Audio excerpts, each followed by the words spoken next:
तो दोस्तों, एक ट्रेन ड्राइवर की जिंदगी में रोज नई चुनौतियां होती हैं। तेज रफ्तार, अनजान रूट और खतरनाक मोड़, ये सब हमारी नौकरी का हिस्सा हैं। लेकिन कुछ घटनाएं ऐसी होती हैं जो दिलो दिमाग पर ऐसा असर छोड़ जाती हैं कि सारी जिंदगी डर और बेचैनी में कटती है। मैं आपको एक ऐसी ही सच्ची घटना सुनाने जा रहा हूं जो मेरे साथ घटी थी। यह कहानी सिर्फ एक हादसे की नहीं, बल्कि उस अजीब और भयानक अनुभव की है जिसे मैं आज तक भूल नहीं पाया। तो दोस्तों, सीट बेल्ट बांध लीजिए, क्योंकि यह कहानी आपको उस सुरंग की गहराइयों में ले जाएगी जहां समय रुक जाता है, डर आपकी रगों में समा जाता है और सच और भ्रम के बीच की दीवार पूरी तरह मिट जाती है। चलिए कहानी शुरू करते हैं। यह घटना मेरे साथ करीब 8 साल पहले हुई थी। मैं रमेश एक ट्रेन ड्राइवर हूँ। जिंदगी के लगभग 20 साल मैंने रेलवे को दिए हैं, लेकिन उस रात जो मैंने देखा वह मेरे होश उड़ा देने के लिए काफी था। यह सर्दियों का मौसम था, दिसंबर का महीना था और कोहरा इतना घना था कि ट्रेन की हेडलाइट भी मुश्किल से कुछ फीट आगे दिखा पा रही थी। मेरी शिफ्ट रात 10 बजे शुरू हुई थी। यह रूट आम दिनों की तरह ही था, सुनसान और जंगलों से घिरा। जब ट्रेन एक वीराने से गुजर रही थी, मैंने देखा कि ट्रैक पर एक सफेद साड़ी पहने महिला खड़ी है। मैं झट से हॉर्न बजाने लगा और ब्रेक खींचने की कोशिश की, लेकिन इतनी भारी ट्रेन को तुरंत रोक पाना नामुमकिन था। ट्रेन महिला के पास से गुजर गई। मैंने खिड़की से झांककर पीछे देखा, लेकिन वहां कोई नहीं था। मेरी धड़कन तेज हो गई। मैंने सोचा शायद मुझे कोहरे में गलतफहमी हुई हो। ट्रेन की रफ्तार धीमी थी और मैं आगे बढ़ गया, लेकिन यही शुरुआत थी। कुछ किलोमीटर और चलने के बाद ट्रेन के अंदर कुछ अजीब होने लगा। मैंने सुना जैसे कोई इंजन के बाहर दरवाजा खटखटा रहा हो। पहले तो मैंने नजरअंदाज किया, लेकिन आवाज बढ़ती गई। ऐसा लगा जैसे कोई बहुत जोर से खटखटा रहा हो। मैंने गार्ड से संपर्क करने के लिए वॉकी टॉकी उठाई, लेकिन उसमें कोई सिग्नल नहीं था। मुझे डर लगने लगा, लेकिन मैंने खुद को शांत किया। तभी मैंने इंजन के शीशे पर एक परछाई देखी। वह कोई इंसान नहीं था। उस परछाई का चेहरा साफ नहीं दिख रहा था, बस उसकी आंखें गहरी काली और सीधे मुझे घूर रही थीं। मैंने तुरंत ट्रेन की गति बढ़ाई, लेकिन जैसे जैसे ट्रेन तेज हुई, वैसे वैसे अजीब घटनाएं होने लगीं। कंट्रोल पैनल अपने आप काम करना बंद कर रहा था। हॉर्न बिना किसी वजह के बजने लगा। ऐसा लग रहा था जैसे कोई ट्रेन को अपने कब्जे में लेना चाहता हो। कुछ देर बाद ट्रेन एक सुरंग में दाखिल हुई। वहां गुप्त अंधेरा था। सुरंग में घुसते ही मैंने महसूस किया कि इंजन में कोई और मौजूद है। पीछे मुड़कर देखा तो वही सफेद साड़ी वाली महिला सीट पर बैठी हुई थी। उसके होठों पर एक अजीब सी मुस्कान थी। मेरे हाथ पांव सुन्न हो गए। मैंने कुछ बोलने की कोशिश की, लेकिन आवाज गले में ही अटक गई। महिला धीरे धीरे मेरी तरफ बढ़ने लगी। मैंने झट से अपनी आंखें बंद कर लीं और भगवान का नाम लेने लगा। जब आंखें खोलीं तो वह गायब हो चुकी थी। सुरंग पार होने के बाद ट्रेन अचानक रुक गई। इंजन में कोई खराबी नहीं थी, लेकिन ट्रेन मानो अपनी जगह जाम हो गई हो। जब मैंने बाहर निकलकर देखा तो पटरियों पर खून के निशान थे। ऐसा लग रहा था जैसे वहां किसी का खून बहा हो। उस रात मैंने किसी तरह अपने डर पर काबू पाया और ट्रेन को वापस ट्रैक पर लाया, लेकिन वह घटना मेरी जिंदगी की सबसे भूतिया रात बन गई। आज भी जब मैं उस रूट पर जाता हूं तो मुझे ऐसा लगता है जैसे कोई मेरी हर हरकत को देख रहा हो। उस रात के बाद मैंने खुद को समझाने की बहुत कोशिश की कि यह सब सिर्फ मेरा भ्रम था, लेकिन अंदर से मुझे पता था कि जो हुआ वह हकीकत थी। मैंने अपने साथियों से इस बारे में कुछ नहीं कहा, क्योंकि मुझे डर था कि कोई मेरी बात पर यकीन नहीं करेगा। कुछ दिनों बाद मुझे फिर उसी रूट पर ट्रेन चलाने का काम मिला। मैं थोड़ा घबराया हुआ था, लेकिन ड्यूटी तो करनी ही थी। रात के करीब 11 बजे ट्रेन जंगल के उसी सुनसान हिस्से में पहुंची जहां मैंने पहले वो महिला देखी थी। इस बार सब कुछ शांत था। ट्रेन धीरे धीरे आगे बढ़ रही थी। लेकिन मेरे मन में अजीब सा डर बना हुआ था। तभी अचानक इंजन के अंदर का तापमान तेजी से गिरने लगा। ऐसा लगा जैसे ठंड अचानक हड्डियों तक उतर गई हो। मैंने चारों ओर देखा, लेकिन कुछ भी असामान्य नहीं था। तभी पीछे की कोच से जोरदार चीख सुनाई दी। मैंने गार्ड से संपर्क करने की कोशिश की, लेकिन फिर से वॉकी टॉकी ने काम करना बंद कर दिया। मैंने ट्रेन रोकने का फैसला किया और गार्ड को फोन पर सूचित किया। जब मैं कोच की ओर बढ़ा तो वह चीखें बंद हो चुकी थीं। मैंने जैसे ही कोच का दरवाजा खोला, वहां घना अंधेरा था। कोच की सारी लाइटें बंद थीं। मेरी टॉर्च की रोशनी में मैंने देखा कि सभी यात्री अपनी सीटों पर बेहोश पड़े थे। मुझे यह समझ नहीं आया कि अचानक ऐसा कैसे हुआ। तभी पीछे से किसी ने मेरे कंधे पर हाथ रखा। मैं घबराकर पीछे मुड़ा, लेकिन वहां कोई नहीं था। मेरी टॉर्च का प्रकाश अब कांपने लगा और मैं महसूस कर सकता था कि कोच में कोई और मौजूद है। तभी ट्रेन के इंजन की ओर से जोरदार आवाज आई। ऐसा लगा जैसे किसी ने इंजन के कंट्रोल पैनल को तोड़ने की कोशिश की हो। मैं तेजी से इंजन की ओर भागा। जब वहां पहुंचा तो जो देखा उसने मेरी सांसें रोक दी। इंजन में वही महिला खड़ी थी। इस बार उसका चेहरा पूरी तरह से दिख रहा था। उसका चेहरा जला हुआ था और उसकी आंखें सीधे मुझे घूर रही थीं। उसने एक अजीब सी हंसी के साथ कहा, तुम क्यों बार बार यहां आते हो? मैं कुछ भी नहीं बोल पाया। वह धीरे धीरे मेरी ओर बढ़ने लगी।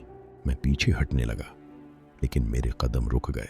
ऐसा लगा जैसे मेरे पैरों में किसी ने बेड़ियां डाल दी हों। वह मेरे करीब आई और फुसफुसाकर बोली, यह ट्रेन अब मेरी है। तभी ट्रेन के गार्ड ने इंजन का दरवाजा खोला और मैं गिरते गिरते बचाई। गार्ड ने मुझसे पूछा कि क्या हुआ, लेकिन मैं उसे कुछ भी नहीं समझा पाया। जब उसने अंदर देखा तो वहां कोई नहीं था। उस घटना के बाद मैंने इस रूट पर कभी ट्रेन नहीं चलाई, लेकिन आज भी जब उस रात की बात याद आती है तो मेरी रूह कांप जाती है। लोग कहते हैं कि उस जंगल में कई साल पहले एक ट्रेन हादसा हुआ था जिसमें दर्जनों लोग मारे गए थे। शायद वह महिला भी उन्हीं में से एक थी, जो अब हर गुजरती ट्रेन को रोकने की कोशिश करती है।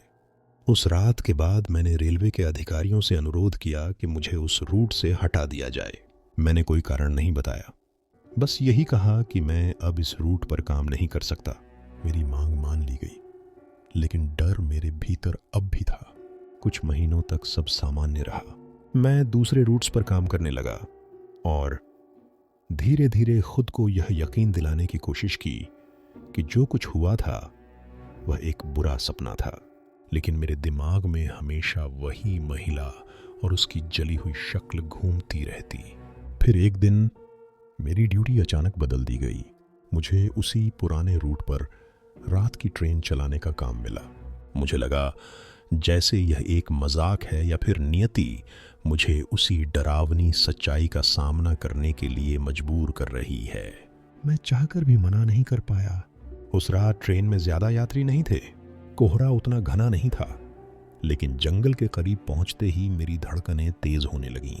सब कुछ सामान्य लग रहा था, लेकिन मेरे भीतर अजीब सी बेचैनी थी। जब ट्रेन उसी सुरंग के पास पहुंची जहां पिछली बार वह महिला दिखी थी, अचानक ट्रेन के ब्रेक्स ने काम करना बंद कर दिया। मैं घबरा गया। मैंने गार्ड से संपर्क किया, लेकिन इस बार भी वॉकी टॉकी काम नहीं कर रहा था। ट्रेन सुरंग में दाखिल हुई। अंदर का माहौल पूरी तरह से अंधेरे में डूबा हुआ था। सुरंग के अंदर आते ही मैंने महसूस किया कि ट्रेन की रफ्तार अपने आप धीमी हो रही है। मैंने स्पीड कंट्रोल चेक किया, लेकिन वह पूरी तरह से ठीक था। तभी सुरंग के अंदर कुछ ऐसा हुआ जिसने मेरी आत्मा को झकझोर कर रख दिया। ट्रेन की हर बोगी से लोगों की जोर जोर से चिल्लाने की आवाजें आने लगीं। ऐसा लग रहा था जैसे पूरा ट्रेन हादसे का शिकार हो गया हो। मैं इंजन के अंदर फंसा हुआ था, लेकिन हिम्मत करके बाहर निकलने की कोशिश की। जैसे ही मैं इंजन से बाहर आया, मैंने देखा कि सुरंग की दीवारें खून से लथपथ थीं। हर तरफ लोगों की परछाइयां दौड़ती नजर आ रही थीं। उनमें से कुछ मुझसे मदद की गुहार कर रही थीं, बचाओ, मेरी बेटी को बचा लो। प्लीज हमें यहाँ से बाहर निकालो। मैं हिल गया। ये सब क्या हो रहा था? मैंने अपने होश संभालने की कोशिश की।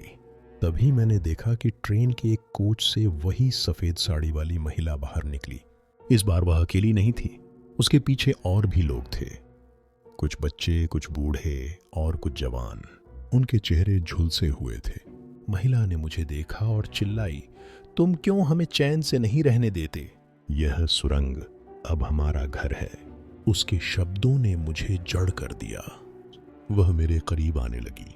मैंने पीछे हटने की कोशिश की, लेकिन मेरे पैरों ने मानो काम करना बंद कर दिया था। उसके साथ जो लोग थे वे भी धीरे धीरे मेरे पास आने लगे। उनके चेहरे पर सिर्फ गुस्सा और दर्द था। तभी ट्रेन के गार्ड ने इंजन से बाहर झांकते हुए मुझे पुकारा। उसकी आवाज सुनकर जैसे मैं किसी ट्रांस से बाहर आ गया। मैंने हिम्मत जुटाकर वापस इंजन की तरफ दौड़ लगाई।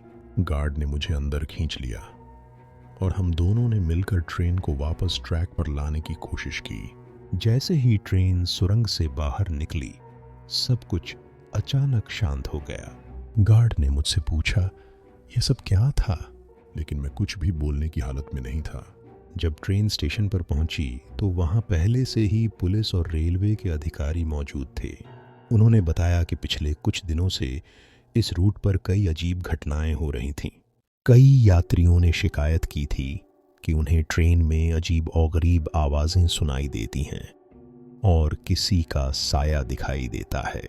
रेलवे के एक पुराने कर्मचारी ने मुझे बाद में बताया कि उस सुरंग में सालों पहले एक बड़ा हादसा हुआ था। एक पैसेंजर ट्रेन पटरी से उतर गई थी और उसमें सवार ज्यादातर लोग जिंदा जल गए थे। तब से उस सुरंग को लेकर कई डरावनी कहानियां सुनाई जाती हैं। उस दिन के बाद मैंने तय कर लिया कि मैं अब कभी इस रूट पर काम नहीं करूंगा। लेकिन एक सवाल आज भी मुझे परेशान करता है। क्या वह महिला और वे लोग सिर्फ भटकती आत्माएं थीं, या उनकी मौत के पीछे कुछ और बड़ा राज छुपा हुआ है? उस रात के बाद मैंने रेलवे विभाग को लिखित में अपनी शिकायत दी और उस रूट पर हो रही घटनाओं के बारे में बताया।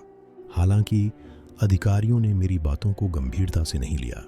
मेरे सहकर्मी और कुछ अन्य लोग इसे मेरा वहम कहकर टाल गए।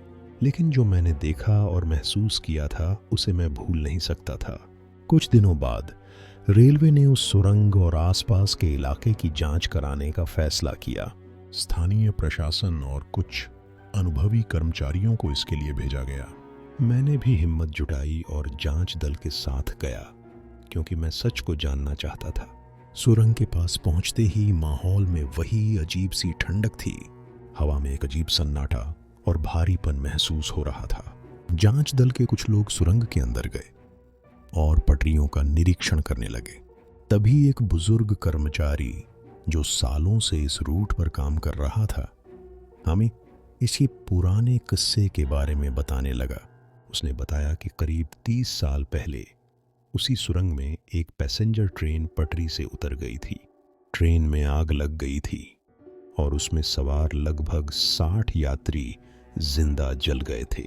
उस हादसे को रेलवे ने अपनी गलती मानकर मामले को दबा दिया था, लेकिन मरने वालों की आत्माएं आज भी उस सुरंग में भटकती हैं।